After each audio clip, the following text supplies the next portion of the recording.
Folks, you've seen my first guest tonight in everything from Jurassic Park to Wild to Twin Peaks. She's now nominated for an Emmy for her performance in HBO's Big Little Lies. Please welcome Laura Dern.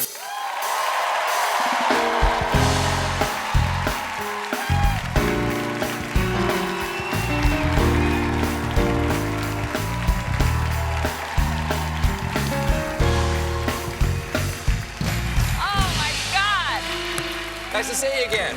I'm so thrilled to see you and so starstruck. This is amazing. What? Are you kidding? My the guru. feeling is mutual then. The reason I can feel comfortable in life. I have you to watch and calm me down and make me nice. feel... That's nice. I had the nice opportunity to have dinner with you in May. We were both invited to the Met Gala there at the Temple of Dender here. Very, very fancy thing. Amazing. And it was interesting. I was sitting between you on my left and Megyn Kelly on my right. Yes. Very different conversations. Yes. That was amazing. I was thrilled by our table. We had the amazing painter John Curran to our left. Amazing, yep. And as people were coming up, yep, talking about selfies and fashion and isn't it amazing? It's so gorgeous. I remember we engaged in a conversation about psoriasis, which I really enjoyed. That somehow became our table conversation. And I was like, oh, suddenly real life. That became hip. It was so Everybody's hip. doing it now. Yeah, everybody wants psoriasis it. these days. Yeah. Well, you've had a very busy year. I don't know why you have time to go to dinners because Big Little Lies, Twin Peaks, you're in the upcoming Star Wars movie. What an extraordinary... I'm excited too. One of the incredible things about you is that I've known of your work since probably Blue Velvet was the first thing I saw you in back in 1986 or something like that. You've never been typecast. Like, you've a Citizen Ruth, you're playing a huffer. Like, you've played so many different roles. Well, that was typecasting. Exactly. Well, how do you avoid being typecast? Like, what's your trick? I think being raised by actors. Oh, okay, both my parents actors and my father, Bruce Dern, who started being known as the bad guy in Westerns. Right, sure. Yeah, so the Cowboys. I remember as a kid my parents talking about how if you want to be an actor, be a chameleon, try new things, and they love playing flawed, complicated people to have, hopefully, empathy for human behavior, and so always shake it up and try something new. So I think that was a huge influence on me. No, I understand, like, when one of the first roles you did was for Martin Scorsese, and in it you had to do multiple takes. What did he have you do? He had me eat an ice cream cone, and they did 17 takes. So I had to eat 17 ice creams. And what is this for? What was this? It was for the film Alice Doesn't Live Here Anymore, which my mom, Diane Ladd, was in. And I remember being fascinated by acting. My mom was like, "You'll never be an actress. Don't be an actress." And actively telling you not to do it. telling me, like, it's not the easiest job. It's complicated for women. I heard all these things, and then Scorsese walked over, and she was like, he goes, "That kid just ate 17 ice cream cones and didn't throw up. She's got to be an actor." I was like, Thank you, Mr. Scorsese. So that was good. Okay, so now your mom discouraged you to be an actress. When did she sort of give in and say, okay, go be an actress? I mean, I think I was so determined. My daughter's in the dressing room. Jaya, don't get any ideas. But around my daughter's age, at like 11, 12, I became far more vigilant now, and at serious. 15, you became, I'm not sure what this term means, you became emancipated? Yes. What does that mean? Which can mean many things. From your parents? Yeah, you were emancipated. In my case, it's somewhat boring. It's that I was working on films, and therefore I could not do as much school hours and work longer hours and things like that. Is there a legal process where you become emancipated? Yeah.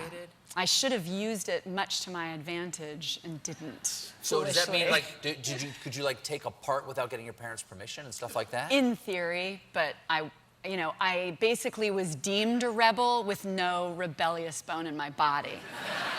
So did you like throw it in your mom's face and go, "You can't tell me what to do, I'm emancipated"? No, only now in my 40s. I'm like, "Let me tell you something, lady." She's like, "Laura, you should have said that when you were 16. I wasted it.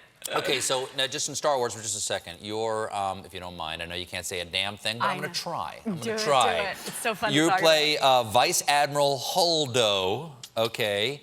We've seen your hair. Yes. You have like pink purple hair. Yes. Okay, and a matching dress or whatever you want to describe it. Can you tell us anything about Vice Admiral Holdo? I can tell you, I love her. Is she a good guy? Is she a bad guy? It's complicated. She is complicated. I told you I like complicated Light characters, side of the force, even in dark Star side Wars. Of the Force? It's gonna unfold. Okay. And yes, it's been a very interesting interview as I talk about Star Wars. But I will tell you this. What? To be an actor my whole life, but first a kid who loved movies. Yeah. And walk on a set, your costume's ready, you're mic'd, you're learning your lines, the camera's rolling. You open your eyes to do a scene like any other workday, and it's Star Wars. I could cry. Literally like, oh my God, that's R2-D2. I thought I was gonna pass out. It's the greatest thing that ever happened to me. It's amazing. It's amazing. I would do the same thing. It's so incredible. In case anybody wants to ask me, I would do the same thing. Yeah. Now, do you ever, like, because you're such a fan, you know, and the world is so immersive, do you ever, like, forget you're doing a movie? Like, do you ever go, like, tourist or anything in your own job? I'm gonna tell you the most embarrassing story, only because Rian Johnson, our director, embarrassed me by telling it a few days ago. Okay. That I didn't know I did it, and I guess they were watching dailies and, and recognized it deeply. There is a moment where, you know, I get to have a space weapon in my hand. Blaster. And I guess didn't realize that I was back in my bedroom at 8 years old doing the scene.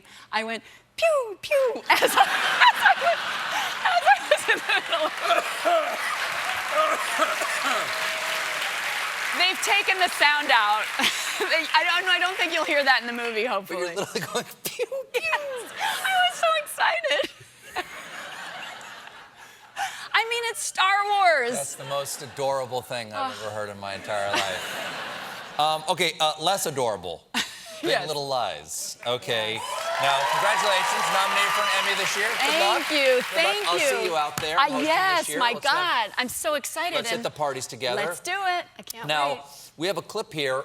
Renata she's a fighter. Yeah. She fights for her kids. What's happening in this scene we're about to see?